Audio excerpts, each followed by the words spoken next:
ये बहुत सुंदर बात है, ये बहुत विश्वास करने योग्य बात है और बड़े आनंद की बात है कि जैसे हम एक मकान किसी के नाम में लिख देते हैं, पूरा का पूरा मकान जब हम अपना अधिकार हटा देते हैं और किसी को दे देते हैं, तो उस मकान में जो कूड़ा करकट, टूटा फूटा जाल, छिपकली, जो कुछ सब उसी के नाम हो जाती है। अब उस मकान के सुधार और सफाई का भार उस पर नहीं रहा, उस पर रहा जिसको समर्पित कर दिया गया। ऐसे ही अपने जीवन को भगवान के चरणों में समर्पित कर दिया तो काम क्रोध आदि गंदगी, नाना प्रकार के दोष, और बहुत टूटा फूटा मकान है, बड़ी गंदगी है इस मकान में, पर एक गुंजाइश है समर्पण करने की, और समर्पण करने का योग भी उन्होंने बनाया, तो अब हम समर्पण कर देते हैं। तो अब हमारी जिम्मेवारी नहीं रही कि हम इसका सुधार करें या इसमें सफाई करें। ये जिसके नाम है वही सुधार करेगा और वही सफाई करेगा। अर्थात उपासक को अब किसी अन्य भरोसा आशा का आदर नहीं करना चाहिए कि हम किसी की खोज करें कि कोई हमें दिव्य बना दे। अब हमने अपने जीवन को भगवान को समर्पित कर दिया, अब वो जैसा रखें। अगर हमें वो गंदा रखकर राजी है तो हमें अच्छा नहीं होना, अगर वो हमें अच्छा रखना चाहते हैं तो गंदा कर कौन सकता है। पूर्ण विश्वास कर ले कि हमारा सुधार भगवान स्वयं कर देंगे, हमें सतमार्ग में स्वयं भगवान दृढ़ कर देंगे, भगवान अपनी कृपा से हमें मिल जाएंगे, इसमें बिल्कुल संशय मत रखो। जो इस प्रकार पूर्ण समर्पण कर देता है तो उसके पाप भी भगवान स्वीकार कर लेते हैं। जन अवगुण प्रभु मान न काहू, दीन बंधु अति मृदुल स्वभाव। उसको अपने पापों का प्रायश्चित नहीं करना पड़ता, स्वयं भगवान उसके पापों को धोते हैं, भस्म कर देते हैं, जो समर्पण हो जाता है। कितना बढ़िया भैया, कुछ खर्चा नहीं और माला माल हो जाना है। अब इसमें ये तो नहीं बताया जाता कि कपड़े उतार करके ठंडी में जल में खड़े हो या सूर्य में तप, अग्नि आसपास लगा के तप, ऐसा कुछ नहीं। जैसे हो, जहां हो, जो भी हो, भगवान को समर्पित हो जाओ और नाम जप करो जितना तुमसे बन सकता है। शेष काम आगे को भगवान संभाल लेंगे। जहां सुधार करना है वहां जलन देंगे, विपत्ति देंगे, अपमान देंगे, पिटवाएंगे, अपने आप सुधर जाओगे। ये थोड़ी है कि ऐसे तुम्हारी आरती होगी और सुधर जाओगे, नहीं नहीं नहीं। वो सुधारने की एक्टिंग जानते हैं, जगत गुरु हैं वो, सब गुरुओं के गुरु हैं, वो सुधार देंगे। सुधर जाओ तो सुधर जाओ, नहीं सुधार देंगे। सुधर जाओ तो अच्छा है, और सुधार जब देंगे तो फिर बहुत विचित्र ढंग से सुधारते हैं। बोले अब शरीर में कैंसर हो गया, बचने की गुंजाइश नहीं, अब हे भगवान आओ लाइन में। उनके लिए शरीर में कैंसर होना कोई बड़ी बात थोड़ी। शरीर एक कपड़ा है, जीव अविनाशी है, अविनाशी का कुछ होना नहीं, विनाशी को मरना है।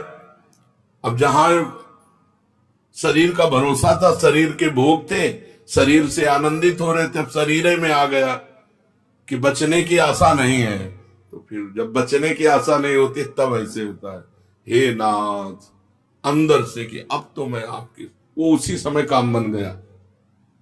घंटा दो घंटा थोड़ी लगते हैं। आर्त भाव से गजेंद्र ने पुकारा, एक क्षण में भगवान ने उद्धार कर दिया। अंतिम समय जीव भगवान के आश्रित हो जाए तो अंतिम श्वास में काम बन जाए, एक सेकंड में काम बन जाए। तो समर्पित हो जाओ, सोच समझ के समर्पित हो जाओ, नहीं वो व्यवस्था कर देंगे। अगर व्यवस्था चाहते हो कि अपने आप करवा ले तो करवा तो लेंगे पक्का, पर उनके हथकंडे बहुत विचित्र हैं।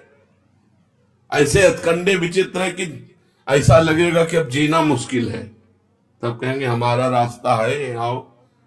पिटवा देते हैं, पुजवा देते हैं, किसी काम का नहीं रखते हैं, केवल अपने नाम का रखते हैं, ये मेरा है।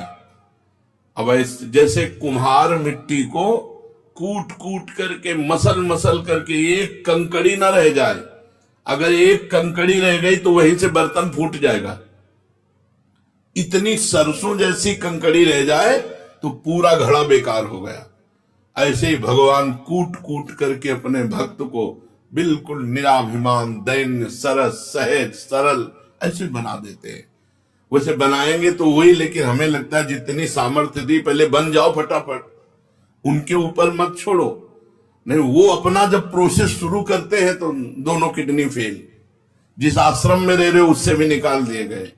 झोला टांगे राधा वल्लभ जी सामने बैठे, न रहने का ठिकाना, न खाने का ठिकाना, न कोई बात करने वाला, न कोई बोलने वाला, कहीं का नहीं रखते। जो कहीं का नहीं रहता वो प्रभु का होता। असली में शरणागति तभी होती है जब कोई आश्रय नहीं रह जाता। ये दुर्भाग्य है कि ऐसे सुहृद भगवान का हम तब आश्रय लेते हैं जब कोई आश्रय नहीं रह जाता। नहीं तो हम पहले ही आश्रय ले लें तो ऐसी घटना ही नहीं हो पाएगी। यदि महल में ही पुकार देती द्रौपदी जी तो केस पकड़ने की सामर्थ्य नहीं दुशासन की थी कि वो केस पकड़ के घसीटता हुआ सभा में लाता। वो जब केस पकड़ा तो उनको भरोसा पांडवों का हुआ, प्रभु का नहीं हुआ। प्रभु का भरोसा, प्रभु का आश्रय, वो सब सुधार लेंगे। देखो, बिगड़ा भी उन्हीं से है, बनेगा भी उन्हीं से। बिगड़ा उनसे कैसे? उन्हीं की तो माया शक्ति है, उन्हीं की माया शक्ति ने बिगाड़ा है और कृपा शक्ति बना देगी। दोनों हाथ उन्हीं के हैं, एक हाथ से उन्होंने बिगाड़ा है तो दूसरे से बना देंगे। तीसरा कोई ऐसा नहीं है जो हमें बना सके। उनके एक हाथ ने बिगाड़ा है वाम मार्ग, वाम मार्ग। उनके विरुद्ध चलने वाले हमारी जो इच्छा है वही हमें बिगाड़ दी। ये इच्छा माया से जागृत हुई है। और दाया मार्ग, उनके अनुकूल चलने की जो इच्छा है ये भगवान की भक्ति से जागृत होती है, उनकी कृपा से जागृत होती है। तो हमारी दुर्गति भी उन्हीं से हुई और सदगति भी उन्हीं से होगी। तुम्हारी माया बाजी पसारी विचित्र, सुनि मुनि मोहे काकी कोड़, कह हरिदास तुम हारे और हम जीते तो न तो। बिल्कुल निश्चिंत रहो, कोई दावा ऐसा नहीं है जिसमें भगवान हमको फेल कर सके। बोले तू कामी भ्रष्ट हो गया, तो आप कहां थे जब मैं आपकी शरण में हूं? तो आप कहां थे? और आकर्षण किसने किया और भ्रष्ट किसने किया? आकर्षण आपकी माया ने किया। डांट देते हमें, उसको डांट देते, तब तो देखते रहे। तो अब निर्णय तुम्ही को करना है। तुम्हारी माया बाजी पसारी विचित्र, सुनि मुनि मोहे काकी कोड़। किसकी गोद में बैठकर बड़े बड़े मुनिजन भूल कर गए आपकी माया की। तो तुम हारे और हम जीते तो न तोड़। फिर भी आप कि मैं हार गया तो अब चलो इसका कल्याण करना बंद कर दे, फिर भी आप सुधारने में लगे हो। जय हो आपकी। यद्यपि आप हार चुके हो सुधारते सुधारते, और हम बिगाड़ते बिगाड़ते जीत गए हैं, लेकिन फिर भी आप सुधारने में लगे, इसलिए आपकी जय हो। पक्का समझो, शरणागत का सारा भार प्रभु ले लेते हैं। अपने को बिल्कुल बेपरवाह होना है। अपने जितने बेपरवाह हो जाते हैं उतने ठीक हो जाएंगे। ऐसे हो जाओ, नाथ पूरा भार आपके चरणों में, मेरे से कुछ नहीं संभरेगा। तो उस भक्त के पाप भी भगवान स्वयं भस्म कर देते हैं, स्वयं भगवान धोते हैं। ये भोग वासना भरे हृदय से समर्पण हो जाए तो क्या भगवत प्रेम मिल जाएगा? हमारे हृदय में भोग वासनाएं है, बड़ा गंदा है, और ऐसे ही हृदय से ऐसे समर्पण कर दें तो भगवान मिल जाएंगे, प्रेम मिल जाएगा। हाँ, ये बहुत छूट वाला, जैसे दीपावली को छूट होता ना 25% छूट, 40%, इसमें 100% छूट है। ये शरणागति का ऐसा मार्ग है 100% छूट वाला। इसमें एक भी परसेंट का कोई, पूरा का पूरा छूट है। कह रहे हाँ, जैसे पतित हो, जैसे गंदे हो, जैसे हो वैसे ही भगवान की। अपिचेत सुदुराचारो भजते माम अनन्य भाग साधुरेव समंतव्या सम्यक व्यवसिता है सा। जिसने ईमानदारी से अपने आप को भगवान के चरणों में समर्पित कर दिया, उसकी आसक्ति, उसकी वासना, उसकी कामना स्वयं भगवान ले लेते हैं, स्वयं भगवान ले लेते हैं, अपने चरणों में आसक्ति करा देते हैं और भगवत सुख की वासना जागृत कर देते हैं और अपने मिलन की कामना जागृत कर देते हैं। आसक्ति अपने चरणों की, वासना भगवदानंद की, कामना भगवत मिलन की। ये शरणागति की आसक्ति, वासना, कामना ये भगवान बदलते हैं। बोले हमारी तो नहीं बदले, चुप रहो, चिंता मत करो, कोई घाटे में थोड़ी हो, नहीं बदले तो घाटे में तो हो नहीं। शरणागत हो गए हो तो अब संशय मत करना कि मैं हुआ हूं कि नहीं हुआ हूं, ऐसा मत करना। मैं शरणागत हूं, हृदय से पक्का विश्वास, प्रभु का शरणागत हूं, बस। गुरुदेव भगवान ने एक बार कहा, तुम चिंता क्यों करती हो, प्रिया प्रीतम का शरणागत है। ये सुनकर अपार सुख हुआ कि हम तो शरणागत जो है जैसे हैं, लेकिन मेरे गुरुदेव कहते हैं कि वो प्रिया प्रीतम का शरणागत है। अब हमें चिंता की बात नहीं, अब हमारी कोई चिंता की बात नहीं। हम तो कहते ही शरणागत है और गुरुदेव ने कह दिया वो प्रिया प्रीतम का शरणागत है, तुम्हें चिंता करने की बात नहीं। तो गुरुदेव ने मेरा सारा भार प्रिया प्रीतम को दे दिया। अब वो जिम्मेवारी देखे, हमारी थोड़ी जिम्मेवारी कोई है।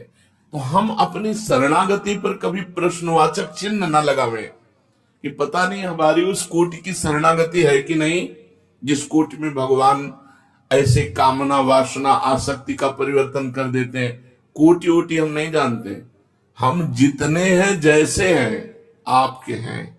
हे प्रभु, जो कमी हो, जहां कमी हो, जैसे दूर करना हो आप कर लो, मैं आपकी शरण में हूं।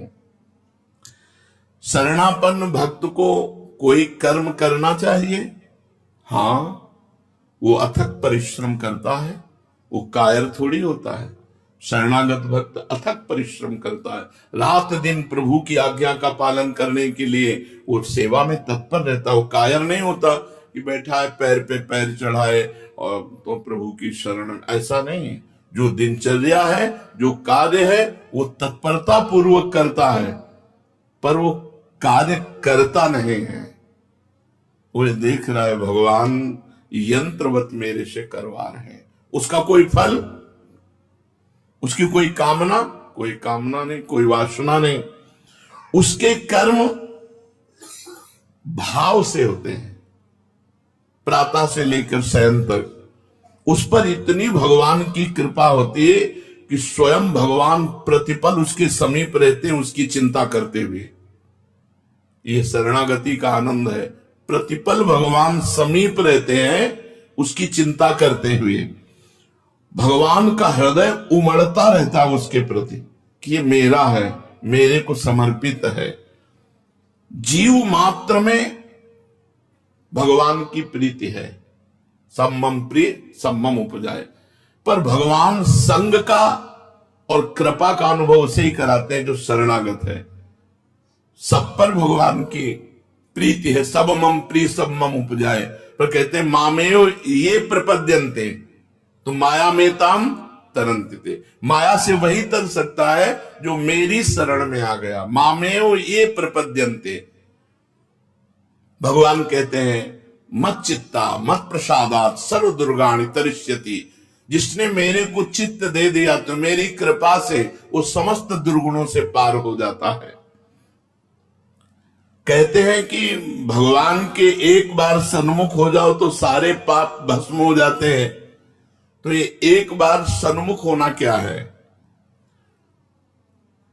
अपने को पापों से बचाकर, आसुरी भाव का आश्रय छोड़कर, माया के द्वारा अपहृत ज्ञान को सत्कर्म और उपासना में पुनः करना भाव। अंदर का भाव समझो, इसमें जो लिखा है वो तो अंदर का भाव समझो। हे भगवान, आज तक तो मैं भटकता रहा, अब मैं आज आपकी शरण, ये सन्मुखता हो रही अंदर से।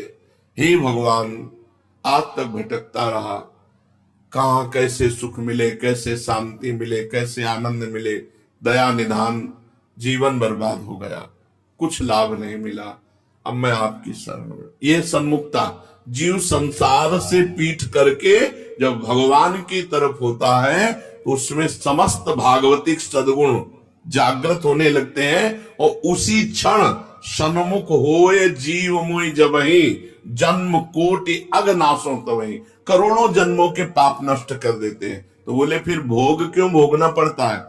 तो कर्मों का नहीं भोगना पड़ता, वो प्रारब्ध भोगना पड़ता है। संचित कर्म भस्म हो गए, क्रियमाण निष्फल हो गए, लेकिन प्रारब्ध जो जिससे शरीर रचा गया था, शरणागत आज हुए हो और शरीर बहुत पहले रचा गया था, तो रचने के समय जो कर्म रखा गया कि इसमें आपको ये दुख मिलेगा, इसमें आपको ये सुख मिलेगा, वो शरणागत होने पर, सन्मुख होने पर भी आपको भोगना पड़ेगा। अवश्य में वो भोक्तव्यम, प्रारब्ध भोग भोगना पड़ता है। नहीं तो किसी को संशय हो जाएगा कि जब करोड़ों जन्मों के पाप भगवान की सन्मुखता में नष्ट हो गए तो वर्तमान में उसको दुख क्यों भोगना पड़ रहा है? क्योंकि वर्तमान शरीर की रचना जब हुई थी तब वो शरणागत नहीं था। वर्तमान शरीर की रचना होते समय उसके सुख दुख वाले शुभ अशुभ कर्म मिश्रित करके शरीर की रचना की गई। तो जब अब शरणागत हुआ है तो संचित कर्म भस्म हो गए, क्रियमाण निष्फल हो जाएंगे, वो आपको बांधेंगे नहीं, लेकिन प्रारब्ध आपको भोगना पड़ेगा। इसीलिए बड़े बड़े सिद्ध संतों के भी जीवन में प्रारब्ध भोग आता है। तो प्रारब्ध को भोगते हुए भगवान की शरण में रहो, निश्चिंत रहो, निर्भय रहो, नाम न भूलो। नाम भूलने वाले ये शरणागति के भाव को धारण नहीं कर पाएंगे, और इस पर हम कोई गुंजाइश नहीं रखना चाहते कि हम भगवान को भूले हैं तो चलेगा, क्योंकि हम भगवान की शरण में नहीं। तो ऐसे रहो, भगवान की शरण में रहो। भजन में त्रुटि आने पर भगवान से भी हम लड़ जाएंगे। एक बात और समझ लो, शरणागत है, सब कुछ आपका है, लेकिन आपकी यदि स्मृति में अंतर पड़ा फिर हम इस बात में नहीं कि चलेगा, नहीं, इस पर नहीं चलेगा। एक चीज पे जीवन भर हमको लड़ना है, अखंड स्मृति, भगवत स्मृति पे अगर प्रहार हो। महाराज, हमको अगर भोग देश में भेजना है तो अपनी स्मृति दो, हम जाने को तैयार हैं। नरक में भेजना है तो अपनी स्मृति दो, हम जाने को तैयार हैं। परम पद में रखना है तो अपनी स्मृति दो, हम जाने को तैयार हैं। आपकी स्मृति रहित परम पद नहीं चाहिए, आपकी स्मृति रहित हमें कोई सुख नहीं चाहिए। स्मृति रहित हमें समय कटे और हम कहें शरणागत है, इस पर हम नहीं राजी हैं। बिसरी हो ना बिसारी हो, यही दान मोहि देव, श्री हरिवंश के लाडिले मोहि अपनी कर। श्री राधा वल्लभ लाल की।